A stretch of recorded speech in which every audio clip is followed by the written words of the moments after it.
Hey, it's Dr. Ganatra, and in this session, I'm gonna give you the 5 anchors you need to plant this year to take over. To really make this one the best year ever, these 5 anchors that if you put these into the ground, you can get through anything this year. So let's just jump right into this. All right, the first one, this is a big one, and I almost call this a superpower. This is one of the greatest superpowers you're gonna have this year because no matter what it is, maybe you wanna lose 10 pounds, you want a new relationship, you're trying to get into a brand new career, it doesn't matter. You're gonna have to have this first anchor planted down to the ground. So what is this first anchor, which is also a superpower? And that is a command over yourself. You gotta have this command over yourself. Everything starts when you decide that, hey, I'm going to own my actions. I'm going to own my responsibilities. I'm going to own my decisions to say, hey, I'm going to do this. Because look, if you're trying to stick with something for the rest of this year and you don't have this command over yourself saying, hey, I'm going to actually follow through on the things that I'm actually telling myself I'm going to do, then if you don't have that, then nothing's going to happen. So the question is, how do I get this now? How do I get this? Well, it all starts with small steps. You know, you think of the goal or you think of the vision, you think, God, it's such a big thing and I got to get to this big place. But don't let the magnitude of the vision or the goal be a deterrent. Here's what I mean by this. A lot of times people start something and think, how am I going to make $1 million? How am I going to lose 20 pounds? I'm just so far behind. And then what happens is you kind of lose this ambition within yourself and you don't actually listen to yourself. And you kept this promise to yourself and you actually don't follow through. And we all know that every time you told yourself you're going to do something, but you don't follow through on it, a little piece of you dies inside. And you got to remember that because the promises that you tell or hold to yourself are the most valuable promises to anyone.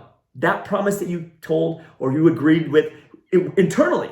And when you breach that, then a little piece of you dies every single time you want to do something and you don't do it, a little piece of you dies. So the first thing is you need to start small. You need to start small and you need to build this up. You need to have that command over yourself saying, you know what? I'm going to quit the sugar. I'm not going to use these types of words, or I'm definitely going to write them a note every other day, or I'm going to actually do those little things that I know consistently can make a big difference. You know, for me, going back, I remember a year ago when I was in a place in my life with my health and I was like, God, I need to just stop binge eating on the sugar. And I remember being at my in-laws' place during the holidays and I would just have, a candy bar and another one, and then I'd have a donut, and then I'd have something else. And I'm like, oh my God, this is crazy. What am I doing? Like, I've never had this much sugar ever. And I got to a point, and I was like, God, I know I shouldn't be eating all these treats, all these sweet foods, and all these desserts, and all these baked goods. Even though I liked them, I knew that I shouldn't be doing this. And I felt weak, and I felt disempowered because internally, I knew that this wasn't right, but I still did it. So January 1st, last year, it's been over a year now, I decided, hey, no sugar for the year. And I was like, oh man, this is no sugar. And the first day was super hard. And I was like, God, it was really hard. I got to the second day. It was even harder. The third day was even harder. And every time I'd get that craving to eat something sweet, I grabbed some blueberries because I let myself have fruit, right? So I grabbed some blueberries and I had some of that. And I got to the 5th day, the 10th day, the 20th. I got through the first month and I started feeling really good about myself. I was like, this is good. It was building my sense of confidence. It was building my sense of, God, I told myself I would do this and now I'm actually doing it. It's not just a cognitive play where I said, hey, this is it'll be a fun kind of thing to do. No, I actually told myself, this is what I'm going to do. And I actually followed through. And here's what happened. That actually led to other things that I was open and confident enough to doing. I said, okay, sugar was one thing. Now it was the dairy. Let me eliminate the dairy. And then I said, look, no dairy. So here's what happens. When you have that command over yourself and you do that one little thing, what happens is it gives you the confidence to do the next little thing. And as you keep doing those little things, you start building your sense of self, your sense of, wow, I'm capable of this. I can actually do this. And that command over who you are, the command over yourself, that's a superpower. And that's the one thing, the reason to do the thing is so you can prove to yourself that you have that command over yourself, that you're not going to stray. You're not going to go this way. You're not going to just like say, oh, you know what? Things got tough. They got, bored, and I'm just going to give up. And that's what brings me to the second anchor that you need to plant this year. No matter what your goals are, no matter where you want to go or what you want to accomplish, if you don't have these anchors planted down into the ground, you haven't dropped them into the ground, then you're going to go astray. The second one is re-establish your relationship with boredom. This is big. Re-establish your relationship with boredom. We live in a world right now where, gosh, we quit when things don't feel sexy anymore. We want that shiny new object. We want that new car. We want that new job. We want that new relationship. Anything that's new, that's sexy, hey, that's what we want. But when that sexy gets simple, or when sexy gets bored, or when you're keeping on doing the same thing and things get monotonous, what happens? We decide to take the back seat and say, hey, you know what? Maybe I should look for something else. Maybe I should start something new. And that's what kind of brings us down. And you have to reestablish your relationship with boredom. And how do you do that? Well, anytime you sense boredom in your arena, in your life, the first thing you should ask yourself is it me who is not bringing the newness to the thing? Or is that new thing stale? And it's very rare that the new thing is stale, and it's usually just you who's not bringing the newness to the thing.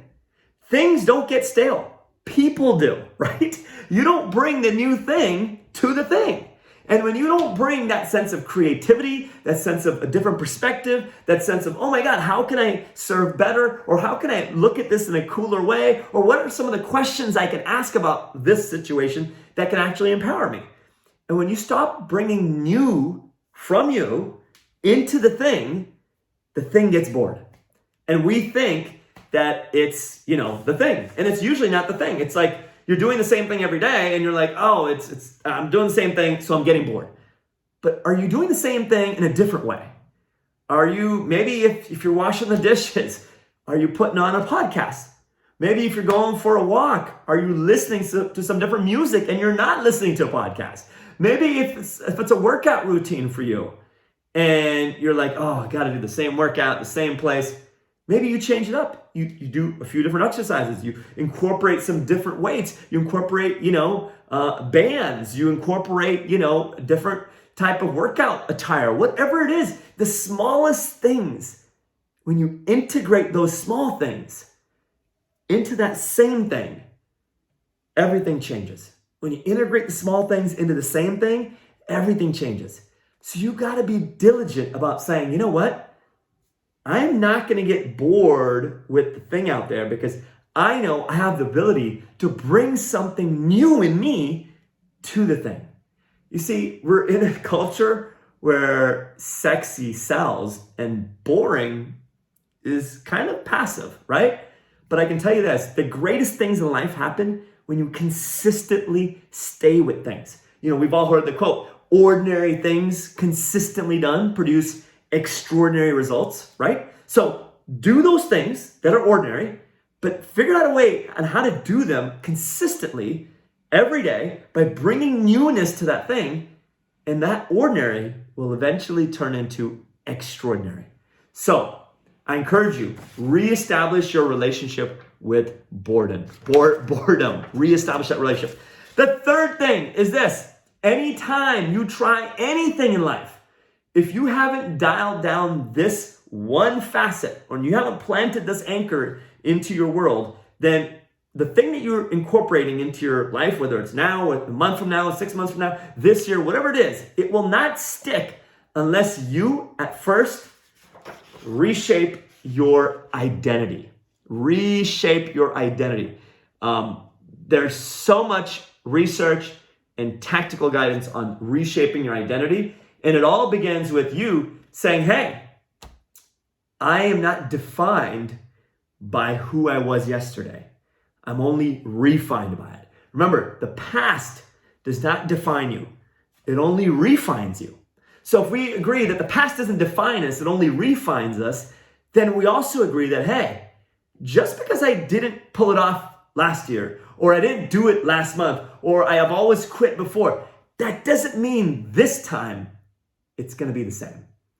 And the difference is owning your identity. So if you want to start working out, then look at yourself as not someone that works out. Look at yourself as an athlete. Look at yourself as someone that is, crafting their routine so that they're in ultimate health. They are a beacon of well-being, whatever it is. Redefine, use your words to redefine your identity. And be careful, those close to you, family, friends, all those people close to you, they're going to know you as who you were yesterday. That's totally okay. They're going to know you for who you were yesterday. But tell yourself, look, they knew me yesterday. Today, I get to create who I am, and I'm going to create who I am based on who I want to be. Always, when you create your identity, base it on who you want to become, not who you are. Because look, how do you bring the future to the present? You think about who you want to be. I'm like, I want to be this person that is passionate, this person that's energetic, this person that's charismatic, this person that is intelligent, this person that's loving. I want to be those people. I want to bring some of those qualities to the present. So as soon as you decide to bring those qualities to the present moment, that's when you start to reshape your identity and say, hey, you know what? This is a totally different identity for myself now. This is something that I want to actually now, I want to be that person, because for you to get to where you want to get to, you must first become that thing. We always think that, I need to have these things so I can do these things so I can become these things. No, it's the other way around. You need to be. So then you got to do, and then you will have. It's not have, do, be. It's be, do, have. How do I become more passionate? I'm not just someone in a relationship. I'm a lover. I'm a soulmate. I'm, someone who's a best friend. Whatever it is, redefine yourself. Take on the identity of the outcome you want to reach and do it with words that are descriptive. That's why I use words like soulmate, passionate lover, a lover, someone that is, a best friend, a loyal confidant. Whatever that terminology is for you, it's different for everybody, right? If you're someone that works at a company, you can look at yourself as an employee, or you can look at yourself as a team leader, or you can look at yourself as a leader with a vision. See, these are words that redefine you. And they don't just redefine you on the surface level. These things reshape your identity. Remember, the past does not define us. It only refines us. So, super important. The past does not define us. It only refines us. Do that and plant that as an anchor and realize that no matter what happened yesterday, you're capable of becoming, having, and doing those things that you want. Be, do, have. As you become, you do those things and you will get the things you want. Right? Be, do, have.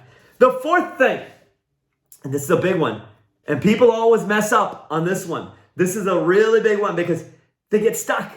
And here's what they're doing. This is the fourth anchor. And if you don't have this one down, you're going to feel stuck. Like you're like, God, I want to start, but I'm not able to start. What is that fourth one? Don't wait for green lights. We all do this. We wait for green lights. We're like, oh, you know what?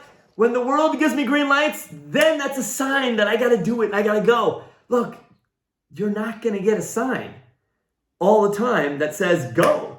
If you get yellow, step on the pedal and roll, go with it. But if you're constantly waiting for those green lights in your life, you'll see that they don't always come. I'm not saying that they don't come sometimes, but for those things that are important to you in your life, the things that you really want to do, don't wait for green lights. Start today. Start at 0. And I will say this, like, people don't start because they're starting at 0. 0 followers, 0 friends, 0, whatever it is, weights, whatever it is. Get comfortable with starting at 0. Get comfortable with saying, you know what? I know that I'm starting new. I got to relearn, reshuffle, and take on some new skill sets. But that's okay. And if I keep waiting for green lights, then I'm going to be living in my head. And here's the problem. As long as you are living in your head, anticipating green lights, you will never begin. And problems are always bigger in your head than your hands. So I can't stress this enough.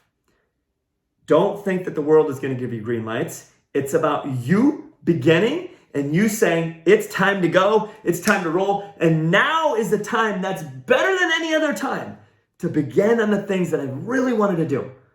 The world isn't just going to line up and be like, oh, this situation is perfect. Oh, that's perfect. Or they are okay with it. And this is the other thing we do. We look for validation from other people. We're like, oh my God, I need validation from them. Or I need validation from them. Oh, you know what? They said it's going to be like this. Or I'm waiting for their thumbs up.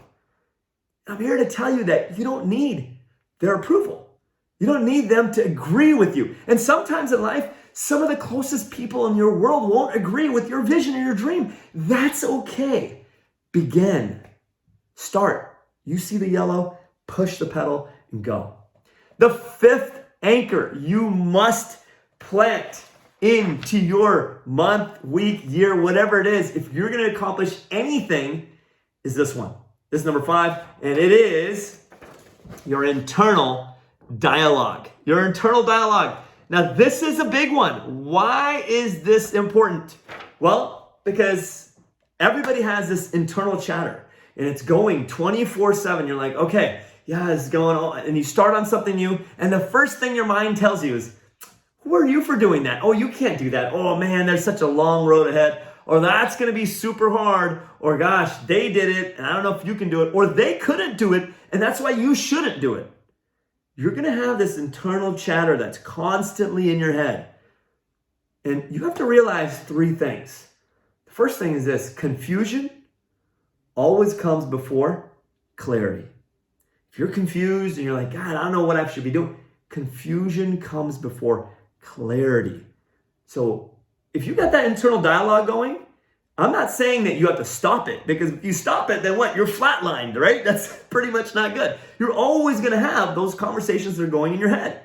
But realize that depending on the content of that conversation inside, confusion comes before clarity. If you're confused, stay the course and realize that if you do stay the course, that confusion will lead you to clarity. Struggle comes before success. That's the second thing. And then frustration comes before fulfillment. So you may be feeling like you're struggling right now. That's okay. It's part of the game. The struggle of what you're going through is part of the game.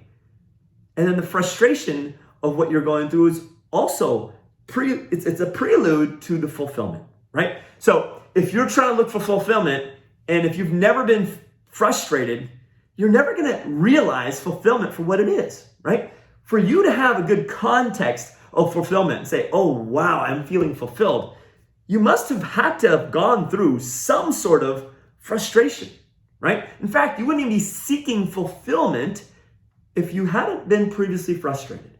So these are gifts. Confusion, struggle, and frustration, these are gifts that are actually forming us through their pressure, through their insights, through their ability to stretch us emotionally to land on the other side of clarity, success, and fulfillment. Realize that these are gifts in your life. Realize that if your internal dialogue is always struggling, it's always frustrated, it's always confused, these are gifts. Stick with it. Manage it. Your goal isn't to get rid of it, but your goal is to act even though you have this stuff going on. Your goal is to proceed forward even though you have these thoughts inside. You see, the greatest people, they're not focused on getting rid of the thoughts. They're focused on activating their ability to act even though they have that negative internal dialogue, right? Because here's what happens. When you start acting, even though you have this kind of stuff going on, eventually you tell the universe, your mind, your body, your spirit, gosh, my mission is way too important to kind of sit back and not do anything because of a few words in my head. My mission is way too valuable to sit back and not do anything because of the chatter here. I'm going to take action. And as I take action, doors open up. New people come my way. New circumstances appear. New situations will kind of arrive in your ecosystem. But you got to act. You got to act. And you got to realize that as you act and as you realize that this dialogue is always there, your goal isn't to get rid of it. Your goal is to manage it and act instead of like being defeated by it or backing away from it. You know, fear is not something we're trying to get away from. It's something we dance with and manage so we can move forward, even though it's still there, right? You know, whatever you want to do, maybe it's create a video, maybe it's like, start a new career, maybe it's talk to a friend, or maybe it's having that conversation. You're going to have that apprehension. You're going to have that fear. You're going to have that dialogue that tells you you're not good enough, you can't do it, what are you thinking? But you're also going to have your spirit, your sense of possibility, your potential that says, gosh, maybe this is possible. Or maybe I'll take one more step. Or gosh, I'm nervous to take that step. But internally, I know inside of me that that step is the right step. So that's where I am encouraging you to say, look, take the step, even though you have this. And that's why I said you've got to manage this. This is an anchor. These are anchors. If you can manage these 5 things, you win the day, you win the week, you win the year. You start winning the parts of your life that matter to you most. Having that command over yourself, super key. Telling yourself and making a promise to yourself and keeping it and saying, hey, I'm not letting me down and I'm going to do what I can to kind of keep consistent. And my goal isn't always to have the best performance, is to show up because I told myself I would. And then reestablishing that connection to boredom. Reestablishing that, saying, hey, when things get bored, I don't bounce. When things get bored, I bring something new to the thing. I bring creativity to the same circumstances, right? Sexy doesn't always sell to last. Sexy sells to get you in, and then eventually sexy gets bored. So you have to focus on the foundations. Focus on those foundations. And then reshape your identity. You will not accomplish something different or new in your life until you tell yourself that you are the thing that you want to become. You have that within you already. Be, do, and then have. Become that thing.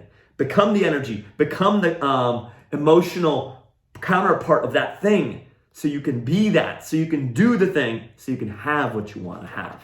Right? And then don't wait for green lights. Let's go. Get it going. The world will never give you all green lights. It's time to roll.